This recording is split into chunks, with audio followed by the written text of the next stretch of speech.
À son entrée à la maternelle, un enfant sur 4 accuse un retard de développement. Intervenir tôt pour améliorer le pronostic. Qu'importe la raison, déficience physique, intellectuelle ou un trouble du spectre de l'autisme, un diagnostic précoce peut faire une énorme différence dans la vie de l'enfant. L'enfant qui a un retard de langage qui n'est pas associé à une pathologie développementale importante, si on met en place des mécanismes de stimulation, il va récupérer, puis il va arriver à l'école, puis il va être au même niveau que les autres. Le gouvernement ajoute des ressources professionnelles dédiées au dépistage et aux interventions. Spécialistes en neurodéveloppement, ergothérapeutes, orthophonistes, les services sur le terrain seront bonifiés, les effectifs suffisants pour y parvenir. On espère pouvoir recruter une bonne vingtaine de professionnels.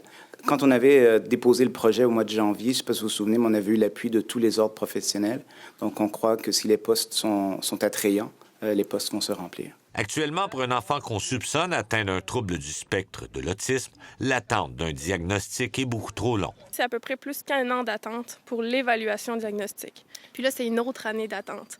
Des fois, 1 année et demie avant d'avoir un intervenant. Bien qu'ils se réjouissent des intentions de réduire les délais, faciliter l'accès à un travailleur social, les organismes d'aide et de services de répit continuent de déplorer leur manque de financement. En ce moment, on a des listes d'attente sur nos 4 répits. On a été obligé de refuser quelques enfants sur le camp d'été. Il va falloir que les organismes comme le nôtre soient plus soutenus pour qu'on puisse répondre à la demande qui augmente vraiment beaucoup.